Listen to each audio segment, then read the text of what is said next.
नमस्कार, दूरदर्शन हिमाचल की खास पेशकश जनादेश में आप सभी का स्वागत है। मैं हूं आपके साथ हेमलता शर्मा।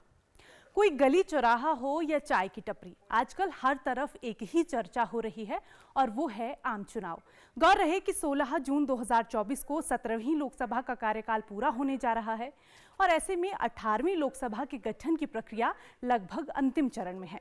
प्रदेश में 4 लोकसभा सीटों के साथ उपचुनाव भी होने जा रहे हैं और हर कोई प्रदेश की राजनीति में अपना अपना गणित लगा रहा है।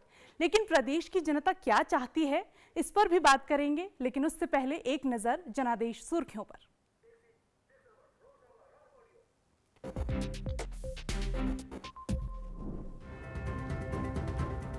लोकसभा के अंतिम चरण के चुनाव के लिए नामांकन का आज आखिरी दिन। प्रधानमंत्री ने आज वाराणसी में भरा पर्चा। गृह मंत्री अमित शाह समेत 20 केंद्रीय मंत्री और 12 राज्यों के मुख्यमंत्री रहे मौजूद। मंडी लोकसभा सीट से भाजपा प्रत्याशी कंगना रनौत ने भरा नामांकन। नेता प्रतिपक्ष जयराम ठाकुर समेत कई नेता रहे मौजूद। मंडी के सेरी मंच पर हुआ जनसभा का आयोजन। भाजपा प्रत्याशी सुधीर शर्मा ने दाखिल किया नामांकन। केंद्रीय मंत्री अनुराग ठाकुर विशेष रूप से रहे मौजूद। केंद्रीय मंत्री ने रिकॉर्ड जीत का किया दावा।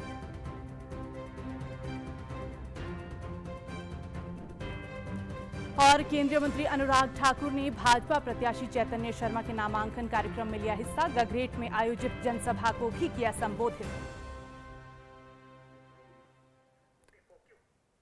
प्रदेश के चुनावी दौर में आज नामांकन का आखिरी दिन रहा। इस बीच सभी उम्मीदवार अपना अपना नामांकन भर चुनावी दौड़ में शामिल हो गए हैं। आज भाजपा प्रत्याशी कंगना रनौत ने मंडी संसदीय सीट से अपना नामांकन भरा। इस दौरान भारी संख्या में उनके समर्थक मौजूद रहे। नामांकन भरने के बाद मंडी के ऐतिहासिक सेरी मंच से उन्होंने भारत माता की जय के नारे के साथ जनता को संबोधित किया। एक झलक उनके संबोधन की।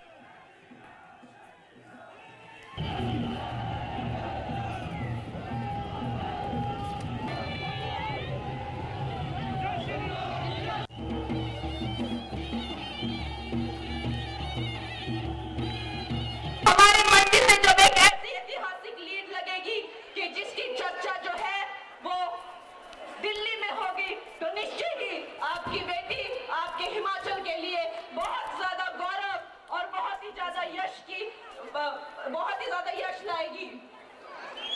जहां तक हिमाचल की उन्नति की बात है, मोदी जी ने अपनी जिंदगी का एक बहुत बड़ा कालखंड हिमालय में तपस्या करते हुए बिताया है। उन्होंने अपनी जिंदगी का एक दशक हिमाचल में काम करते हुए, एक कार्यकर्ता के रूप में काम करते हुए बिताया है।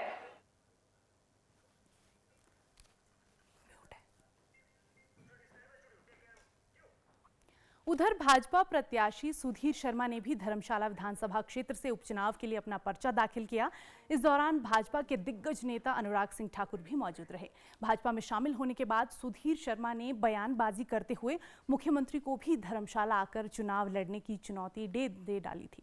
ऐसे में अब अपनी जीत का दावा कर रहे सुधीर शर्मा की तकदीर का फैसला 4 जून को होना है। जिस प्रकार का माहौल है, भारतीय जनता पार्टी, मुझे लगता है कि धर्मशाला की सीट आज तक इतिहास में उतने मतों से नहीं जीत पाई होगी जो इस बार जीतेगी।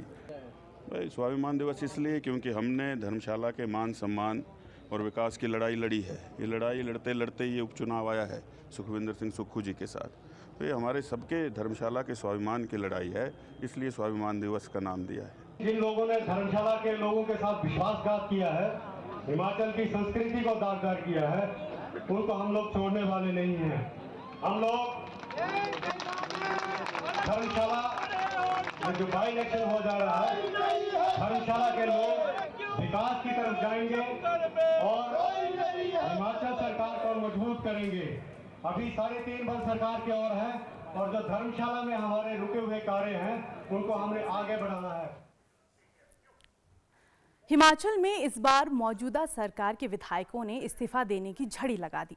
जिसका असर प्रदेश की राजनीति में देखने को मिला और अब लोकसभा चुनाव के साथ साथ 6 विधानसभा सीटों पर भी उपचुनाव हो रहे हैं, जिनमें से एक है कुटलैहड़ विधानसभा सीट। इस बार इस सीट पर मुकाबला काफी रोचक रहने वाला है, क्योंकि पिछले विधानसभा चुनाव में 32 साल बाद कांग्रेस ने इस सीट पर कब्जा किया था। क्या कहता है कुटलैहड़ विधानसभा क्षेत्र का चुनावी गणित, देखिए इस रिपोर्ट में।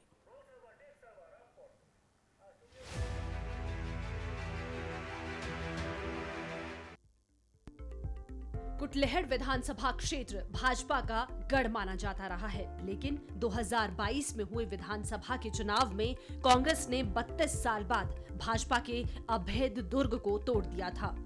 कुटलैहड़ विधानसभा क्षेत्र कांग्रेस पार्टी के लिए हमेशा चुनौती रही है। 1967 से लेकर 2022 तक इस विधानसभा क्षेत्र में 13 विधानसभा चुनाव में कांग्रेस पार्टी केवल मात्र 3 दफा ही जीत पाई है, जबकि लगातार 6 विधानसभा चुनावों में भाजपा प्रत्याशी ने यहां पर जीत दर्ज की है। जनता दल ने 2 बार, जनता पार्टी ने 1 बार तथा 1 बार निर्दलीय प्रत्याशी ने यहां से जीत दर्ज की है। प्रदेश में लोकसभा के आम चुनावों के साथ साथ ऊना जिला के कुटलैहड़ विधानसभा क्षेत्र में उपचुनाव की आहट से राजनीतिक सरगर्मियां तेज हो गई हैं। बदली परिस्थितियों में कुटलैहड़ विधानसभा क्षेत्र में क्या नए राजनीतिक समीकरण उभर कर सामने आते हैं, इस पर सभी की निगाहें टिकी हैं। कांग्रेस पार्टी की जीत का परचम लहराने वाले कांग्रेस के विधायक देवेंद्र भुट्टो अब पाला बदल चुके हैं और भाजपा ने देवेंद्र भुट्टो को कुटलैहड़ से पार्टी का टिकट थमाया है। 2022 के चुनावों में देवेंद्र कुमार भुट्टो ने भाजपा के दिग्गज नेता वीरेंद्र कंवर को हराकर विधानसभा की चौखट लांघी थी। देवेंद्र भुट्टो करीब 2 दशक तक भाजपा के भी सदस्य रहे। एक समय था जब उन्हें वीरेंद्र कंवर का सेनापति के रूप में जाना जाता था। हालांकि बाद में दोनों में मतभेद बढ़ गए तथा देवेंद्र भुट्टो ने भाजपा छोड़ कांग्रेस का दामन थाम लिया था। अब देवेंद्र भुट्टो भाजपा में वापसी के बाद भाजपा की टिकट पर चुनाव मैदान में है। वहीं कांग्रेस ने कुटलैहड़ विधानसभा क्षेत्र के चुनावी रण में विवेक शर्मा को उतारा है। विवेक शर्मा मुख्यमंत्री सुखविंदर सिंह सुक्खू के काफी करीबी माने जाते हैं और विवेक शर्मा के पिता स्वर्गीय रामनाथ शर्मा कुटलैहड़ से 2 बार विधायक रहे हैं और विधानसभा के उपाध्यक्ष भी रहे हैं। विवेक शर्मा 2017 में भी कुटलैहड़ विधानसभा क्षेत्र से कांग्रेस टिकट पर चुनाव लड़ चुके हैं। हालांकि उस समय वो भाजपा प्रत्याशी वीरेंद्र कंवर से हार गए थे। 2022 में भी वो यहां से कांग्रेस के टिकट के प्रमुख दावेदारों में से एक थे, लेकिन अंतिम क्षणों में भाजपा से कांग्रेस में आए देवेंद्र कुमार भुट्टो कुटलैहड़ से कांग्रेस टिकट प्राप्त करने में सफल रहे थे। विवेक कुमार कुटलैहड़ ब्लॉक कांग्रेस अध्यक्ष भी रह चुके हैं। उपचुनाव को लेकर दोनों ही दलों के प्रत्याशी चुनाव प्रचार में उतर चुके हैं और एक दूसरे के खिलाफ जमकर आरोपों की भी बौछार कर रहे हैं। अब देखना होगा कि 4 जून को आने वाले चुनाव परिणाम में क्या होगा। भाजपा अपनी पुरानी सीट को कांग्रेस से छीनने में कामयाब होती है या कांग्रेस 32 साल बाद मिली जीत को बरकरार रख पाती है। कुटलैहड़ विधानसभा क्षेत्र में इस बार दिलचस्प होगा मुकाबला। 32 साल बाद कांग्रेस ने किया था कुटलैहड़ पर कब्जा। भुट्टो के विधानसभा से निलंबन के बाद हो रहा है उपचुनाव। Bureau report, DD news, Himachal.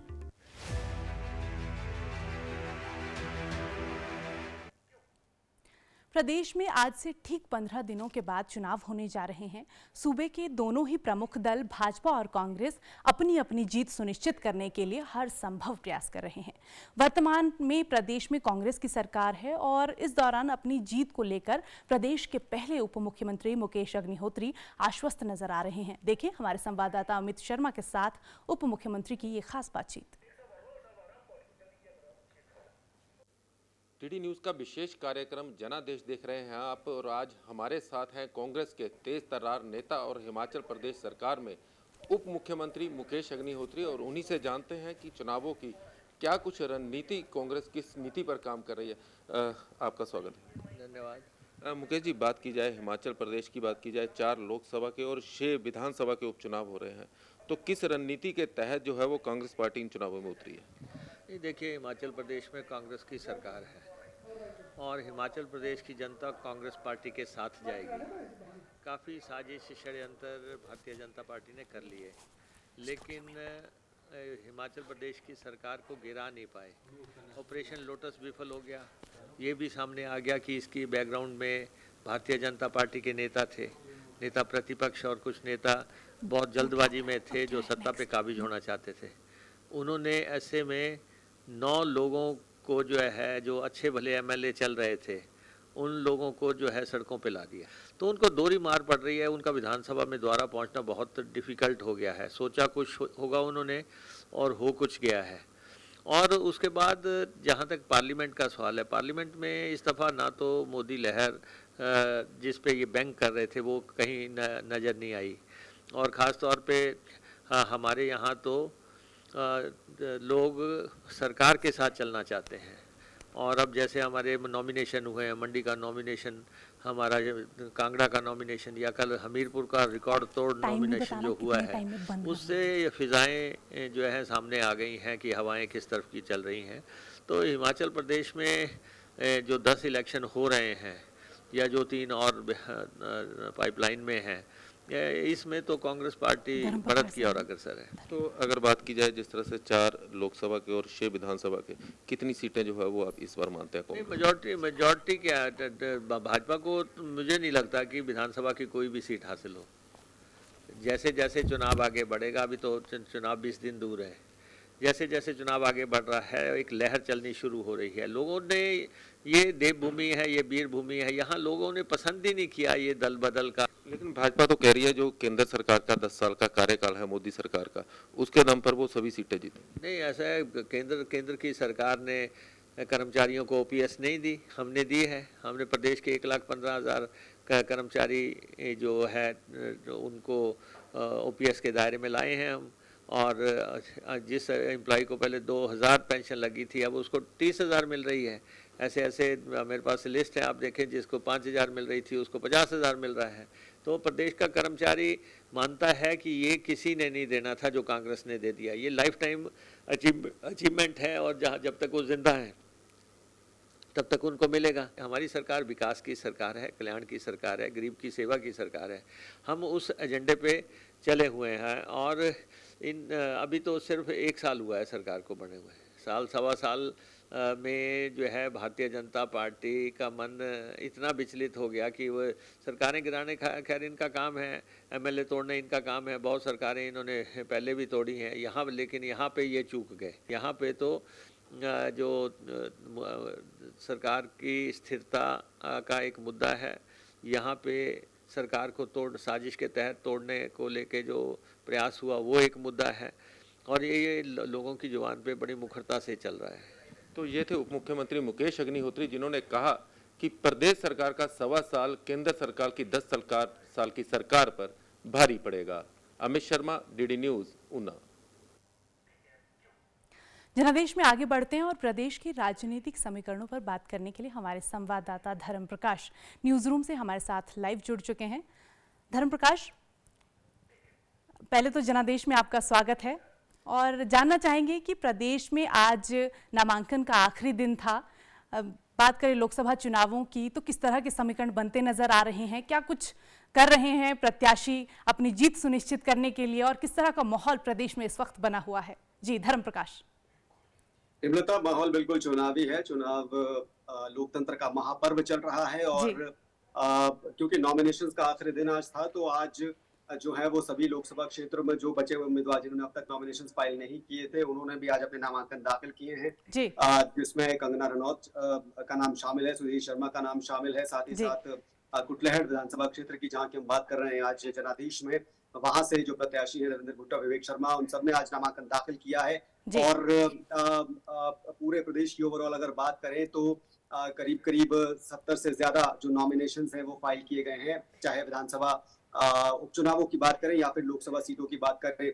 100 तक ही आंकड़ा पहुंच सकता है। हालांकि अभी नॉमिनेशंस जो छंटनी का सिलसिला है वो अभी होना है। 16 मई नामांकन की वापसी की आखिरी तारीख 17 मई है और 17 मई को जो आखिरी लिस्ट लगेगी प्रत्याशियों की छंटनी के बाद, स्क्रूटनी के बाद, उसके बाद ये साफ हो जाएगा कि पूरे प्रदेश में कितने चुनावी उम्मीदवार मैदान में हैं, चाहे वो लोकसभा की हम बात करें या फिर विधानसभा उपचुनाव की बात करें। 4 अहम सीटें हैं, जिसमें मंडी सीट को सबसे ज्यादा इंपॉर्टेंट इस बार माना जा रहा है। बिल्कुल। क्योंकि सीधा मुकाबला वहां पर कंगना रनौत और विक्रमादित्य सिंह के बीच होना है। इसके अलावा 6 विधानसभा सीटें हैं जहां पर उपचुनाव होने हैं, और ये 6 वही सीटें हैं जहां पर सिटिंग एमएलए जो कांग्रेस के थे उन्होंने बागी वो हो गए थे पिछले राज्यसभा के चुनावों में, जिसके बाद ये 6 सीटें भी खाली हो गई थी। रिजाइन उन्होंने कर दिया था अपनी अपनी पोजीशन से, और अब उन सीटों पर उपचुनाव हो रहे हैं। तो ऐसे में हिमाचल प्रदेश में स्थितियां इस बार थोड़ी सी अलग है, क्योंकि लोकसभा के साथ साथ 6 विधानसभा क्षेत्रों में उपचुनाव भी 1 जून को होने हैं, जिसके लिए लोग वोट डालेंगे। बिल्कुल। धर्म प्रकाश, अभी आपने जिक्र किया कि जो विधायक थे दल बदल के चलते उस वजह से उपचुनाव होने जा रहे हैं, तो आप क्या मानते हैं कि प्रदेश में ये जो दल बदल हुआ है उसके बाद लोकसभा के साथ साथ विधानसभा के जो उपचुनाव हो रहे हैं इस पर कितना असर देखने को मिल सकता है इस दल बदल के बाद? देखिए, दल बदल की राजनीति कोई नई नहीं है। चाहे हिमाचल की हम बात करें, चाहे प्रदेश की बात करें, अलग अलग पार्टियों के लोग जो हैं वो अलग अलग पार्टियों में दल बदल करते रहे हैं इससे पहले भी, क्योंकि चुनाव का जब वक्त आता है तो अवसरवाद काफी ज्यादा इंपॉर्टेंट इसमें जो है वो निकल कर सामने आता है। अभी के अगर करंट सिनेरियो की हम बात करें, क्योंकि कुटलैहड़ विधानसभा क्षेत्र की आपने आज बात की इससे पहले, और हमारे दर्शकों ने देखा कि किस तरह से वहां पर मुकाबला जो है वो काफी टक्कर का इस बार नजर आ रहा है। देवेंद्र भुट्टो और विवेक शर्मा के बीच मुकाबला होना है, और आपको बता दूं कि ये कुटलैहड़ की वही सीट है जहां पर 1985 के बाद कभी कांग्रेस जीती नहीं थी। 2022 में देवेंद्र भुट्टो ने वहां पर जीत हासिल की थी, जिसके बाद कांग्रेस के लिए एक तरह से जीवन दान उस पोजीशन, उस कॉन्स्टिट्यूंसी में, उस विधानसभा क्षेत्र में हुआ था। और इस बार का मुकाबला उन्हीं देवेंद्र भुट्टो के साथ होने वाला है, कांग्रेस के विवेक शर्मा का। अलग बात इसमें यह है कि देवेंद्र भुट्टो इस बार कांग्रेस की जगह बीजेपी से लड़ रहे हैं, और कांग्रेस ने उनके मुकाबले विवेक शर्मा को उतारा है। दिलचस्प बात एक और ये है कि विवेक शर्मा जो है वो बेटे हैं कांग्रेस के उस उम्मीदवार के जिन्होंने साल 1985 में आखिरी बार वहां पर कुटलैहड़ विधानसभा सीट में कांग्रेस को जीत दिलाई थी। यानी 1985 में जो कांग्रेस का विधायक कुटलैहड़ से था, आज 2024 में उन्हीं के बेटे विवेक शर्मा कांग्रेस की तरफ से उसी कुटलैहड़ विधानसभा क्षेत्र में बीजेपी को टक्कर दे रहे हैं।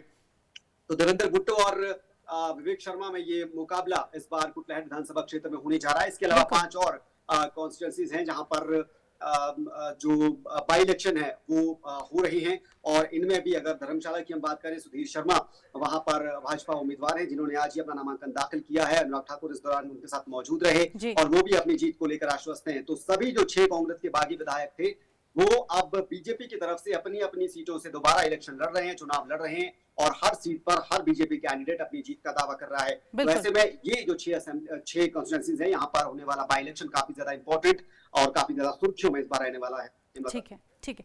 धर्म प्रकाश, नफा नुकसान की अगर हम बात करें तो क्या मानते हैं कि प्रदेश के दोनों ही जो प्रमुख दल हैं, चाहे बात भाजपा की हो या फिर कांग्रेस की हो, दोनों को ही कितना फायदा कितना नुकसान होने वाला है दल बदल के बाद, और जो ये चुनावी समीकरण इस वक्त प्रदेश की राजनीति में बनते नजर आ रहे हैं उसको लेकर के? देखिए, नफा नुकसान तो जनता भी देख रही है, वोटर भी देख रहा है, और पॉलिटिकल पार्टीज जो हैं वो खुद भी देख ही रही हैं। अभी से इस बारे में कुछ कहना ठीक नहीं होगा, क्योंकि 4 जून का इंतजार हम सबको भी है, चाहे हिमाचल को भी है और देश की जनता को भी है। विधानसभा उपचुनावों का और लोकसभा चुनाव दोनों के नतीजे जो हैं वो 4 जून को ही घोषित होने हैं, और ऐसे में नफा नुकसान की अगर बात करें तो उसके लिए हमें नतीजों का इंतजार जरूर करना होगा। अभी की अगर बात करें तो दोनों ही जो सियासी दल हैं, जो राजनीतिक पार्टियां हैं, वो अपनी अपनी जीत के दावे कर रहे हैं। हिमाचल प्रदेश में विधानसभा की स्थिति भी काफी डामाडोल है। 62 का सेशन चल रहा है। 6 विधायक जो है वो 6 जो सीटें हैं वहां पर बाई इलेक्शन की नौबत आई है। इसके अलावा 3 निर्दलीय विधायक हैं, वहां पर भी स्थिति अभी तक डामाडोल है, क्योंकि कोर्ट में वो मामला है, फिर स्पीकर के पास भी मामला अटका है। तो हिमाचल प्रदेश की विधानसभा जो 68 सीटों वाली विधानसभा है, वो अभी कितने सीटों की है इस पर ही जो है वो असमंजस की स्थिति बनी हुई है, क्योंकि 6 सीटों पर बाई इलेक्शन है, 3 निर्दलीय विधायक है, उनका केस कोर्ट में चल रहा है, तो 9 तो आप वैसे ही हटा दीजिए। और इस पर भी अगर बहुमत की बात करें तो बहुमत का आंकड़ा भी जो है वो काफी ज्यादा शफल कर रहा है। भाजपा जहां दावा कर रही है कि 4 जून को जो सरकार है वो केंद्र की नहीं बल्कि हिमाचल की भी बनने वाली है, और हिमाचल में बीजेपी की सरकार का दावा भारतीय जनता पार्टी के नेताओं की तरफ से किया जा रहा है, चाहे जयराम ठाकुर हो, चाहे राजीव बिंदल हो, या फिर सतपाल सत्ती हो, जितने भी भाजपा के बड़े नेता हिमाचल प्रदेश के हैं वो सभी दावा कर रहे हैं। हिमाचल प्रदेश में राजनीतिक तस्वीर 4 जून को बदलने वाली है, क्योंकि भाजपा की सरकार वहां पर बनने वाली है। अनुराग ठाकुर भी ये आज अपने कार्यक्रम के दौरान, रैली के दौरान कहते नजर आए, जहां पर उन्होंने कहा कि न सिर्फ जीत का चौका लोकसभा का बल्कि विधानसभा चुनावों में भी जीत का छक्का लगने वाला है 4 जून को। तो स्थितियां काफी ज्यादा, अगर नंबर गेम की हम बात करें तो परम्यूटेशन कॉम्बिनेशन काफी ज्यादा अटपटे बनने वाले हैं, काफी ज्यादा चेंज्ड हो सकते हैं जिस तरह के दावे किए जा रहे हैं। हालांकि कांग्रेस की अगर बात करें तो कांग्रेस बार बार ये कह रही है कि सरकार सुरक्षित है, स्थिर है और किसी तरह का नुकसान प्रदेश में सरकार को होने वाला नहीं है, चाहे 4 जून के नतीजों की बात क्यों ना कर लें। लेकिन अभी के लिए ये कहना काफी ज्यादा मुश्किल होगा कि किसका नफा किसका नुकसान इन चुनावों के बाद होगा, क्योंकि अभी स्थितियां फिलहाल बिल्कुल भी स्पष्ट नहीं है कि क्या होने वाला है। तो इसलिए हमें इंतजार 4 जून का ही करना होगा। बिल्कुल बिल्कुल धर्म, बहुत अच्छा गणित आपने लगाया और तमाम जानकारियां हमारे दर्शकों के साथ साझा करने के लिए आपका बहुत बहुत शुक्रिया। तो आपने सुना कि किस तरह से प्रदेश का जो राजनीतिक समीकरण है वो लगातार बदलते नजर आ रहे हैं। शुरुआत राज्यसभा की एक सीट के चुनाव के साथ हुई थी और किस तरह से प्रदेश में जो राजनीतिक समीकरण है वो बदलते चले गए, परिस्थितियां बदलती चली गई। और प्रदेश में 4 लोकसभा की सीटों के साथ साथ 6 सीटों पर विधानसभा के उपचुनाव भी होने जा रहे हैं और इन सभी के नतीजे 4 जून को आएंगे और प्रदेश की जनता 1 जून को मतदान करने के लिए अपने घरों से निकलेगी और सभी की जो उम्मीदवार हैं उनके लिए वोट करने के लिए घर से निकलेगी और 4 जून को सारे नतीजे सभी के सामने होंगे। फिलहाल जनादेश में आगे बढ़ते हैं और अब जनादेश में वक्त हो चला है वोट यात्रा का। एक ऐसी यात्रा जिसमें हम टटोलते हैं मतदाताओं की मन की बात, समझने की कोशिश करते हैं मतदाताओं का राजनीतिक रुझान। और वोट यात्रा में आज हमारी टीम पहुंची है जनजातीय जिला लाहौल स्पीति, जहां एक विधानसभा सीट पर उपचुनाव भी होना है। वोट यात्रा में हमने आम मतदाताओं से उनके मुद्दों के बारे में जाना और साथ ही जानी प्रत्याशियों से उनकी उम्मीदें। देखते हैं ये वोट यात्रा।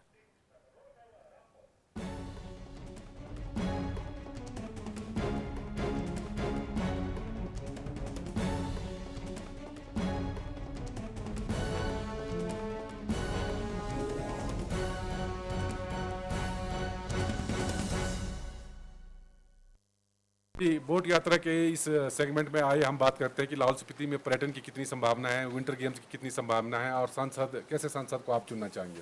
सर, हम ऐसे सांसद को चुनना चाहते हैं जो कि लाहौल स्पीति के विकास के बारे में बढ़ावा दे या अपना योगदान दे।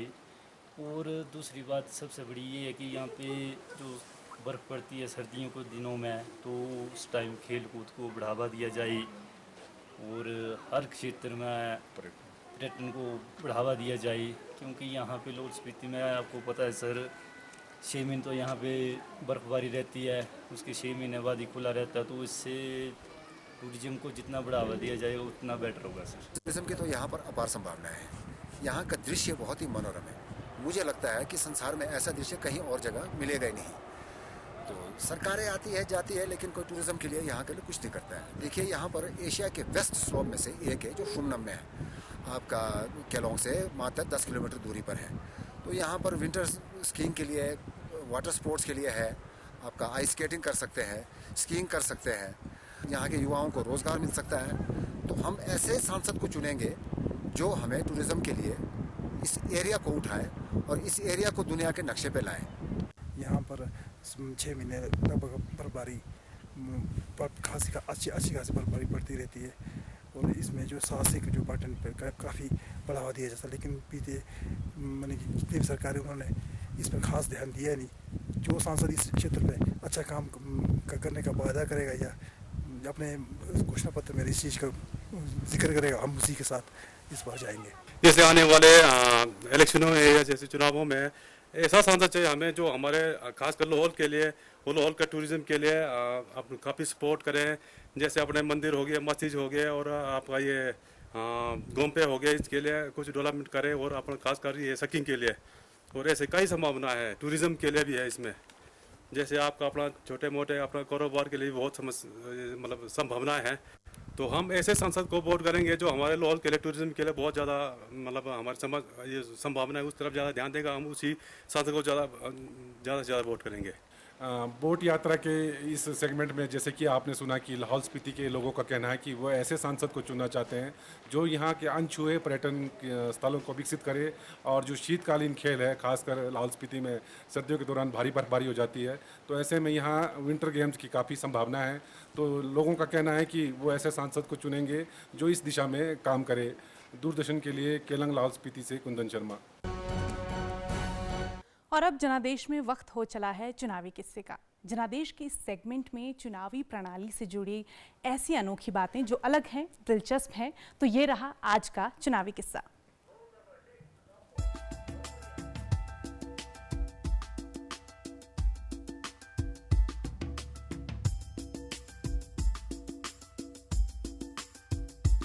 हिंदुस्तान में जब पहली बार इलेक्शन हुए थे तो उस वक्त प्रचार करने के लिए ऐसे साधन मौजूद नहीं थे जैसे साधन आज के वक्त में मौजूद है।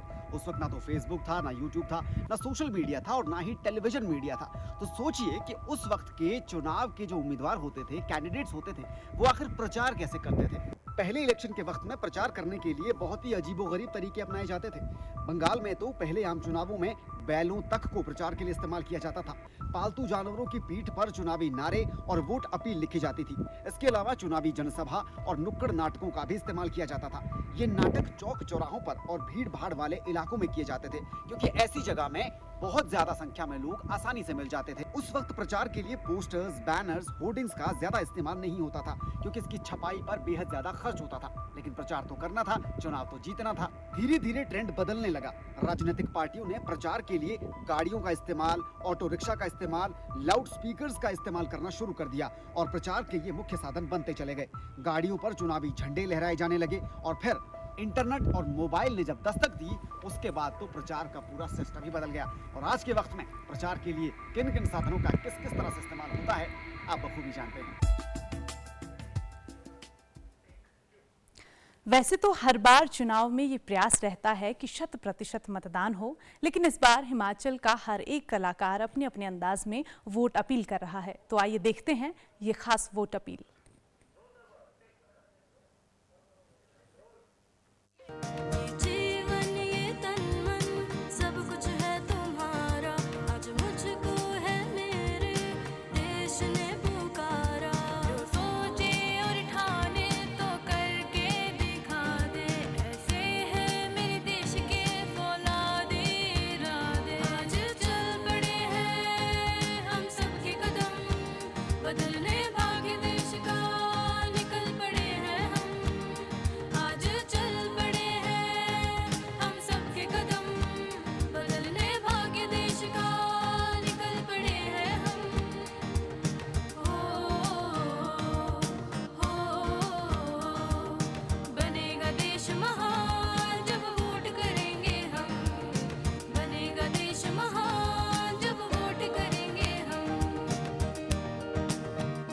पहला वोट देश के लिए।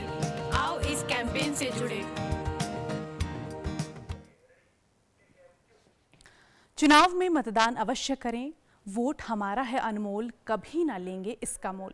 इस संकल्प के साथ इस बार अपने मताधिकार का इस्तेमाल करें और लोकतंत्र को मजबूत करने में अपनी सशक्त भूमिका निभाएं। तो इस चुनावी बेला में जनादेश के जरिए हमारी कोशिश है कि आपको राजनीति के अलग अलग पहलू से हर रोज परिचित करवाया जाए। आज की इस कड़ी में इतना ही। जनादेश में कल फिर हाजिर होंगे, तब तक के लिए नमस्कार।